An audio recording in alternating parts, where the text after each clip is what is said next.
Eu disse qual é o tema? Onde tu estás? Ou como você está? Não é? Onde tu estás e como você está?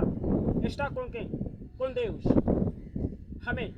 A Bíblia diz que Joacás, ele foi ungido como rei de Israel. Ele foi constituído como rei para dirigir os israelitas. Amém. Os israelitas, eles são conhecidos como povos de Deus. Israel como um lugar segundo a vontade de Deus.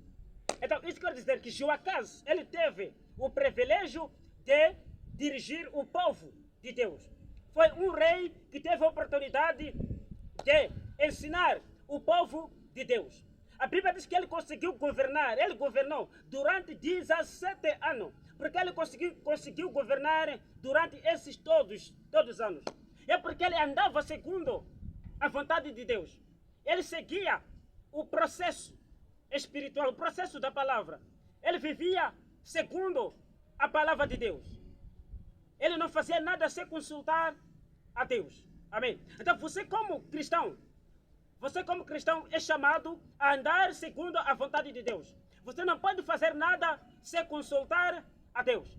Você não pode ir em nenhum sítio sem primeiro ouvir a voz de Deus. Glória a Deus.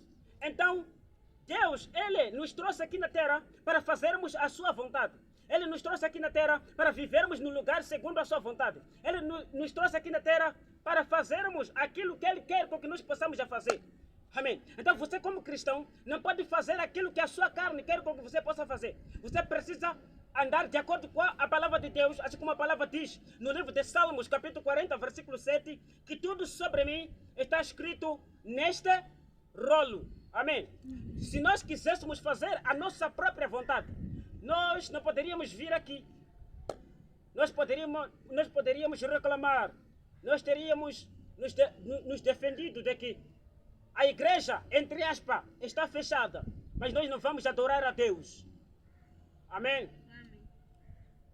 Igreja, entre aspas, está fechada, nós não vamos adorar a Deus. Será que agindo dessa forma, estamos a agir de acordo com a vontade de Deus? Estamos a agir de acordo com a nossa, de acordo com o nosso corpo. Estamos a ouvir a voz do nosso corpo. Nós precisamos ouvir a voz de Deus. Amém. Em seguida a Bíblia diz que Joacás, ele errou. Ele orou, ele fez coisas erradas contra o Senhor. Ele pecou. Ele fez os mesmos pecados que os seus antepassados cometeram no passado. E ele não estava a conseguir sair daquele pecado. E Deus ficou irado com Israel. A pergunta número 1. Quem pecou é o povo. Quem permitiu o pecado é o povo? Não. Quem permitiu o pecado era quem? Era Joacás. Porque ele era como a cabeça naquela cidade, naquele povo.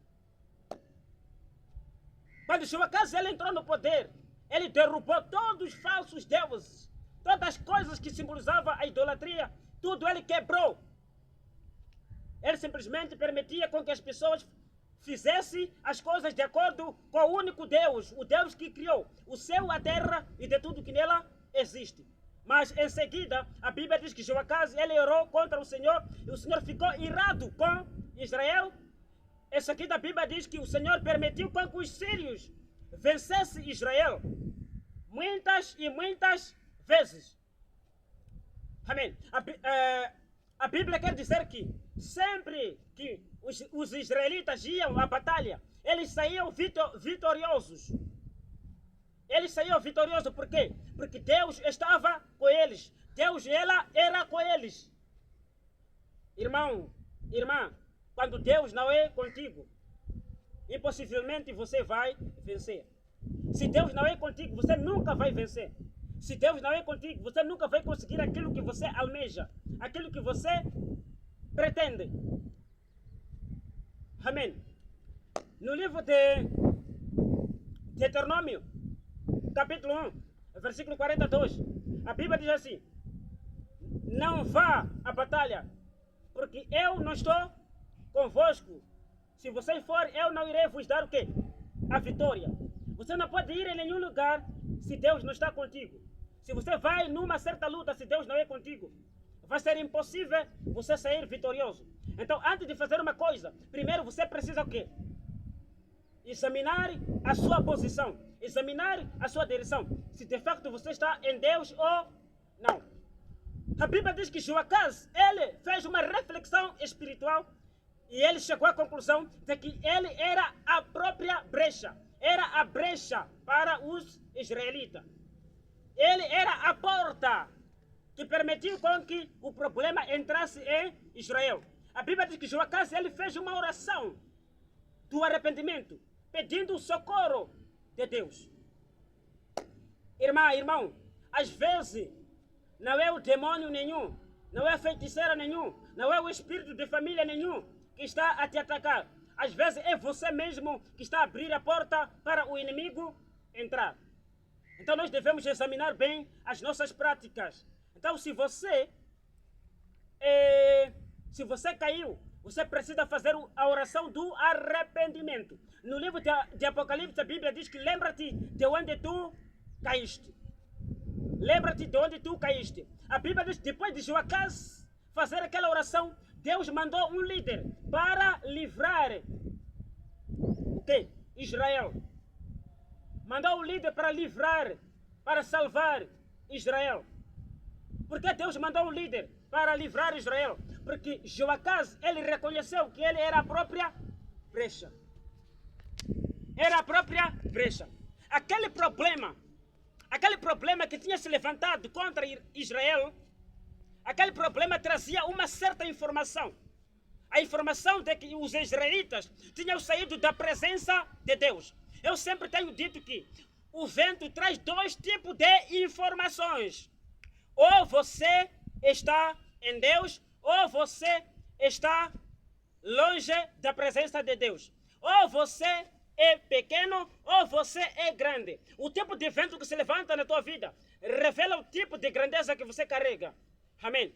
Então, este vento que está acontecendo conosco não quer dizer que nós não estamos na presença de Deus. Eu sempre tenho dito que a Igreja Salvação Eterna de Deus para as Nações cresceu. Quem acredita que a Igreja a Salvação Eterna de Deus para as Nações cresceu? Quem acredita? Acredita que a Igreja a Salvação Eterna de Deus para as Nações cresceu? Então, este evento que está acontecendo revela o tipo de grandeza em que essa igreja carrega. O tipo de evento que está acontecendo revela o tipo de informação. Informação de que a igreja está neste nível. Então nós não podemos nos desanimar, não podemos culpabilizar a ninguém, não podemos culpar a ninguém por causa do vento. Na verdade,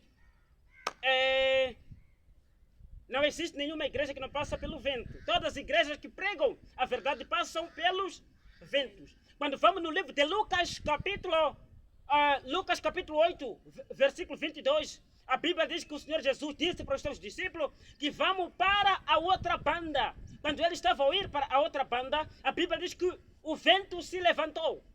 O vento se levantou. A pergunta número 1. O Senhor Jesus estava longe do barco ou estava dentro do barco? Estava dentro do barco. Então aquele vento trazia uma informação de que aqueles aí estavam o quê? Na presença do Senhor Jesus. Eles quando acordaram o Senhor Jesus acordou, repreendeu o vento deixou de ser o quê? De ser o vento. Então quando Jonas foi mandado para ir a Nínive, ele tentou fugir para Tarse. A Bíblia diz que lá em frente, um vento se levantou, começou a assolar o navio. O navio estava quase para se despedaçar. Então aquele vento trazia uma informação de que Jonas estava na presença de Deus ou estava longe da presença de Deus. Então Deus permitiu com que aquele vento acontecesse para lhe devolver na presença de Deus. Amém. Então Joacás, quando ele orou, Deus apareceu com o livramento. A Bíblia diz que os israelitas começaram a viver como antes. Começaram a viver como antes. Em todas as áreas que se encontrava derrubada, Deus, ele edificou novamente. Amém. Então, nesta tarde, nós vamos fazer uma oração de humilhação, pedindo perdão a Deus. Pedindo perdão a Deus, porque para a igreja receber o livramento, nós devemos estar o quê? Devemos estar preparado, equilibrado e em posição. Eu disse para um jovem, não estou a me recordar, mas eu disse assim: você não pode repreender alguém numa altura que você não está na posição. Antes de repreender alguém, primeiro você precisa avaliar a sua posição. Então, se você não está na posição, nunca vai repreender aquela pessoa. Então, nós vamos conseguir derrubar este vento se nós estivermos na posição. Amém? Onde tu estás, nós devemos sempre continuarmos na presença de Deus. Amém? Amém. Então, a nossa palavra resume-se basicamente nessas palavrinhas, não é? Quero convidar a todos para se fazer de pé, para fazermos uma oração de humilhação e em seguida fazermos a oração de término, não é? De término.